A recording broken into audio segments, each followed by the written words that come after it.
అందరికీ నమస్కారం అండి. మీ ఫుడ్ విత్ సుబ్బునండి. ఈరోజు చేస్తున్నటువంటి స్నాక్స్ అండి ఇది ఉల్లిపాయ బజ్జీ అండి.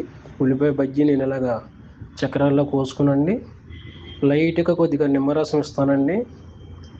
ఉల్లిపాయ ముక్కల మీద లైట్గా నేను నిమ్మరసం వేసుకుంటానండి.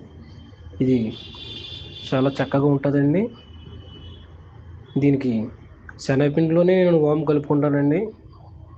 కలుపుకున్న తర్వాత తగినంత సోడా, ఉప్పు, కొద్దిగా నెయ్యి కూడా వేస్తానండి. పిండిలోనే లైట్గా వేసుకున్న దాంట్లోని మనం కట్ చేసుకున్నటువంటి ఉల్లిపాయ ముక్కలు, ఆ చక్రాల్లో కోసుకున్నటువంటి బజ్జీలు వేస్తానండి. నచ్చితే లైక్ చేయండి.